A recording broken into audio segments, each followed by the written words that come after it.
Motion in vertical circle से क्या मतलब है? वर्टिकल का मतलब हो गया वर्टिकल प्लेन, और एक सर्कल है इस प्रकार से। तो कोई ऑब्जेक्ट ऐसे वर्टिकल मोशन में हमें घुमाना है, तो उसको घुमाने की रिक्वायरमेंट्स क्या क्या हो सकती हैं, किस किस प्रकार से हमें इस चीज को देखने की आवश्यकता है। Let me try this.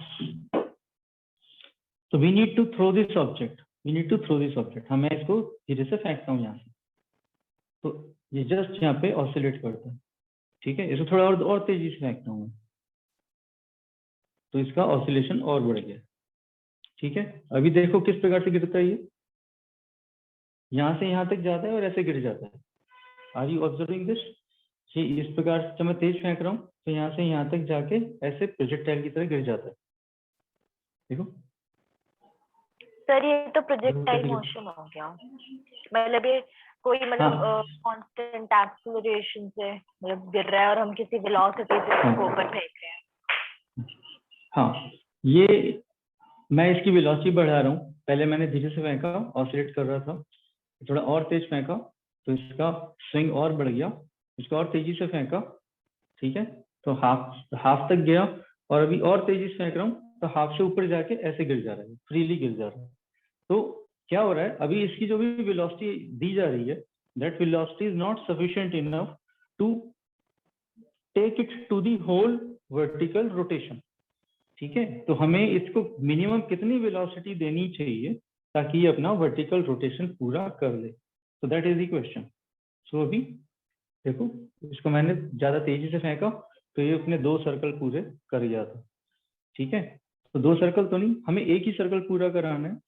वो मिनिमम वेलोसिटी बॉटम में क्या होनी चाहिए जिससे कि ये अपना एक वर्टिकल सर्कल पूरा कर ले, ठीक है। So that is the question. So we have to find the minimum velocity required by a body at the lowermost position so that it completes its vertical circle.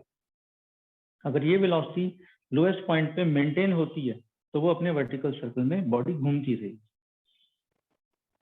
ठीक है। तो वो क्या वेलोसिटी होनी चाहिए, हम उस पर भी बात करेंगे।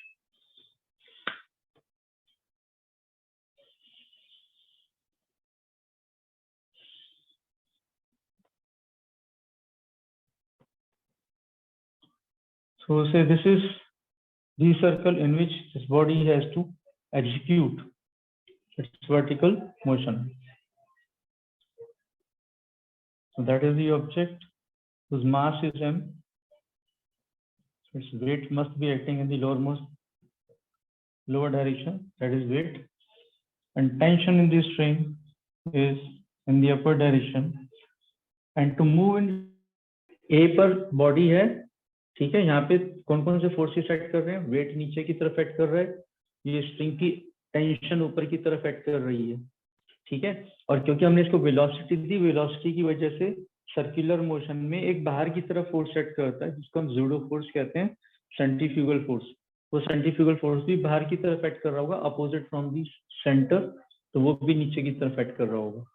तो weight, centrifugal force and tension, ये इस प्रकार से इस लोकेशन पे यहाँ पे एक्ट कर रहे होंगे। यहाँ पर टेंशन स्ट्रिंग की अंदर की तरफ होगी, सेंट्रीफ्यूगल फोर्स बाहर की तरफ होगा, और वेट नीचे की तरफ होगा, ठीक है।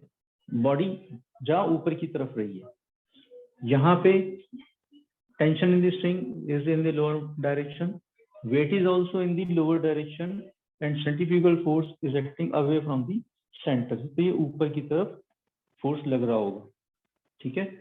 हमें क्या करना है, to find velocities and tension in string at different locations.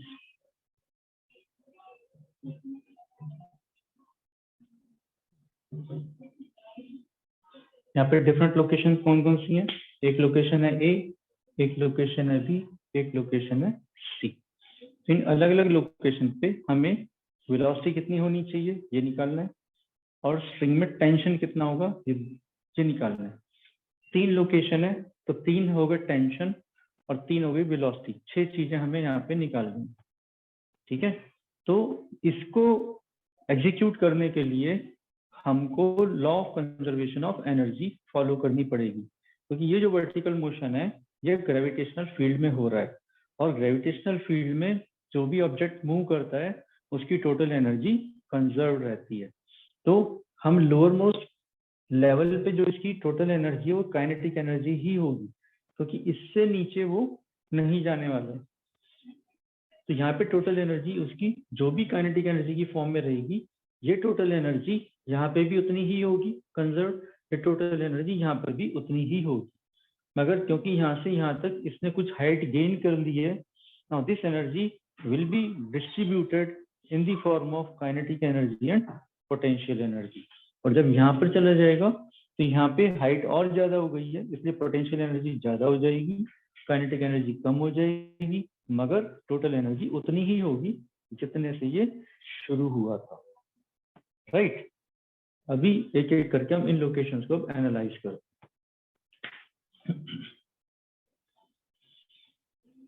So let's see at location A.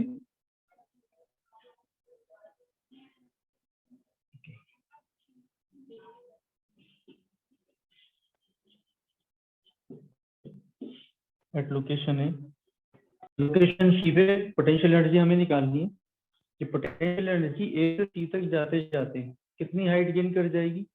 अगर सर्कल का रेडियस r है तो ए से सी तक हाइट कितनी होगी बेटा, डायमीटर के बराबर होगी, and 1 diameter is equal to 2 radius. 1 diameter is equal to 2 radius. So this is mg2r.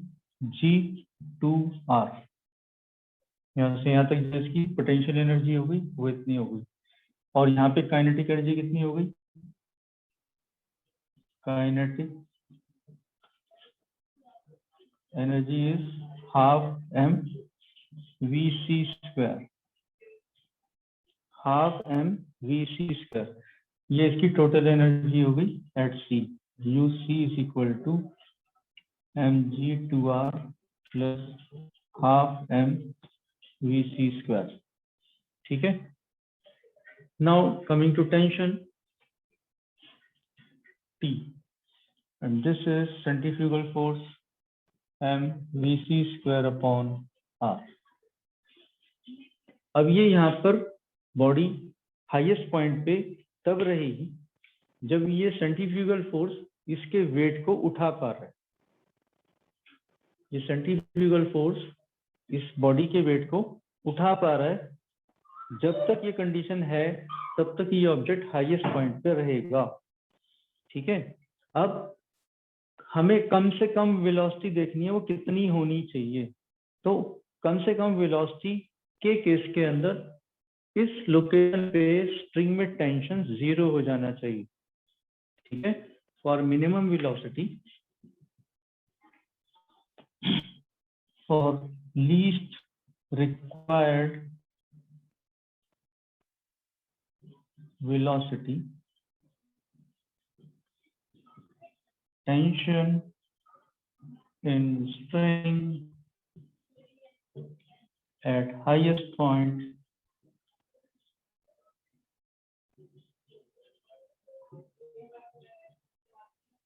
T should be 0. Highest point पे जो टेंशन है वो 0 होना चाहिए, क्योंकि ये इसको सपोर्ट कर पा रहा है। m vc square upon r is equal to mg, ये बराबर हो गए, m से m कट गया, vc स्क्वायर कितना आ गया हमारे पास, rg, vc square is equal to rg. we use this vc square here, कहाँ यूज करेंगे, एनर्जी वाले रिलेशन में, ठीक है। therefore टोटल एनर्जी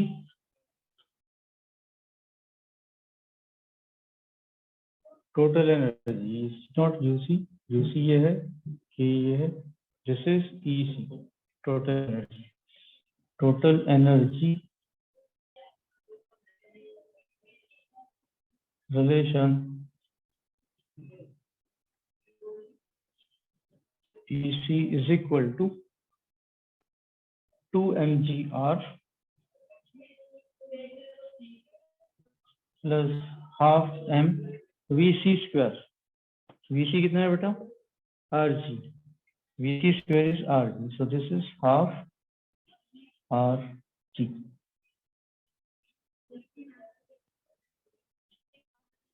ये समझिए, यहाँ पे mgr, ये भी mgr की फॉर्म में है, तो इसको सम अप करेंगे तो कितना हो जाएगा? 2 plus half is 5/2 mgr. अब ये टोटल एनर्जी किसके बराबर होनी चाहिए? Total energy at the lower most point. So total energy जो लोअर मोस्ट पॉइंट पे थी वही टोटल एनर्जी हाईएस्ट पॉइंट पे होनी चाहिए. So we equate these two things. Half M V A square is equal to 5/2 half m va square is equal to 5/2 mgr. इस 2 से 2 cut गया, m से m कट गया. va जो है va square is equal to 5gr और va is equal to 5gr under the root. तो ये मिनिमम वेलोसिटी हमारी आ गई है. va आ गया है under the root of 5gr. ठीक है, ये समझ में आया हमने va कैसे डिराइव किया? कंजर्वेशन ऑफ एनर्जी लगा के फिर हमने इस चीज को सॉल्व किया. ये चीज समझ में आई बेटा?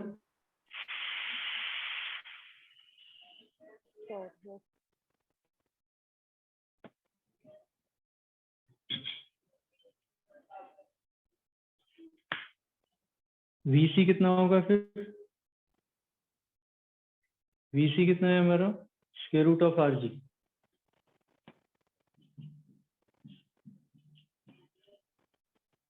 vc आया square root of rg. va आया स्क्वायर रूट ऑफ 5rg. ठीक है, यहाँ पे टेंशन कितनी होगी? टेंशन एट लोकेशन है,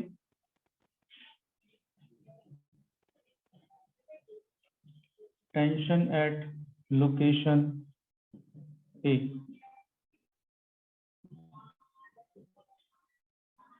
टेंशन को कौन कौन बैलेंस कर रहा है?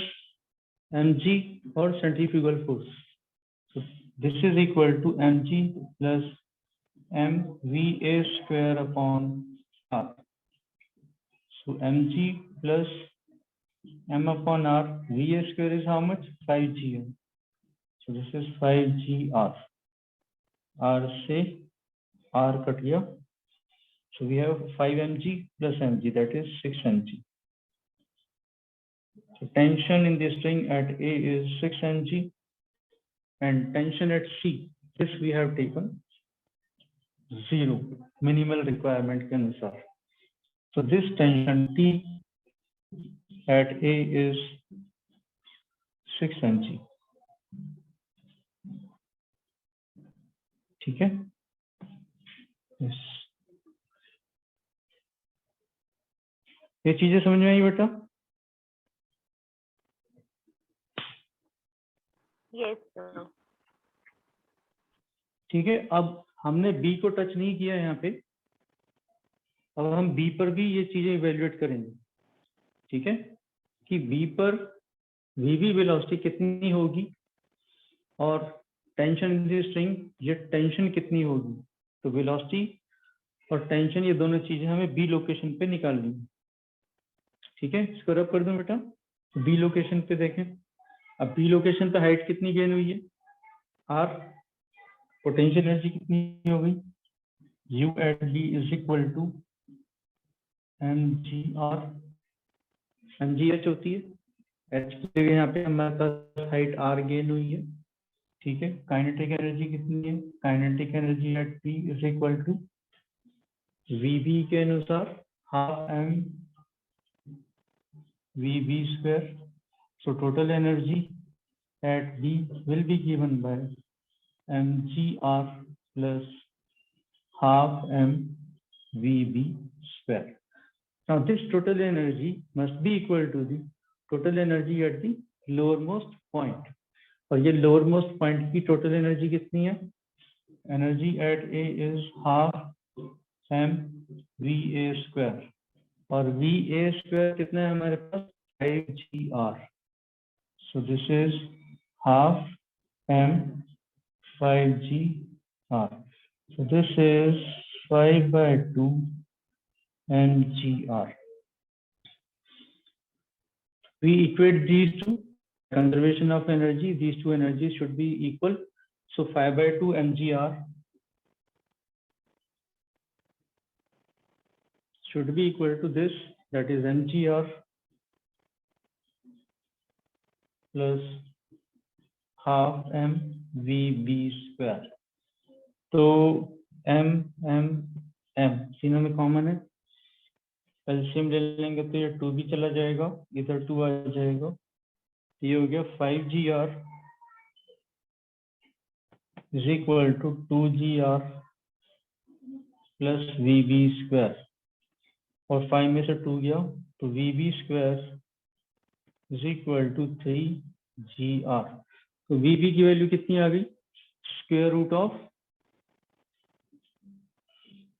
3GR. That is the value of VB. ये VB की वैल्यू आ गई. बी लोकेशन पे टेंशन कैसे निकालेंगे? कृतिका बताओ बेटा. हमें यहाँ पे टेंशन निकालनी है बी पर. सर अभी हमने एट लोकेशन बी तो निकाला. हमने energy conservation of energy use करके हमने वेलोसिटी निकाली बेटा. हमने ये वेलोसिटी निकाली है VB √3GR होगी यहाँ पे. ये जो टेंशन एट बी है ये कितना होगा, अब ये निकालना है. तो टेंशन एट बी कैसे निकालेंगे, क्या चीज यूज करेंगे यहाँ पे? सर मास और वेलोसिटी. कौन से दो फोर्सेस यहाँ पे बैलेंस हो रहे हैं? बी पर कौन से दो फोर्सेस आपस में बैलेंस हो रहे हैं? पहले तो mg तो बेटा नीचे की तरफ है. टेंशन देखो किधर है, अंदर की तरफ है. हाँ जी सर, अपोजिट डायरेक्शन में. हाँ, तो टेंशन के अपोजिट कौन चीज एक्ट करती है? Normal force. नहीं, दोबारा सोचो. सेंटर से दूर की तरफ कौन सी चीज एक्ट करती है? Centripetal force. Centrifugal force. Centripetal centre की तरफ, सेंट्रीफ्यूगल बाहर की तरफ. तो यहाँ पे सेंट्रीफ्यूगल फोर्स जो होगा mVB स्क्वायर अपॉन R. ठीक है, mVB स्क्वायर अपॉन R. ये वाला फोर्स इस टेंशन को बैलेंस कर रहा होगा. तो TB is equal to mVB square upon R. और VB कितना है बेटा? VB आया √3GR. तो VB स्क्वायर हो जाएगा m/R इंटू 3GR. R से R कट गया. This is 3 mg. So tension at B is equal to 3 mg. तो ये 6 रिजल्ट आ गए हमारे पास जो कि इंपॉर्टेंट रिजल्ट्स हैं. ठीक है, एक तो ये वाला हो गया, दूसरा ये वाला हो गया, तीसरा ये हो गया, चौथा ये हो गया. TC हमने यहाँ 0 लिया था और ये 20 लिया. समझ में आया ये बेटा?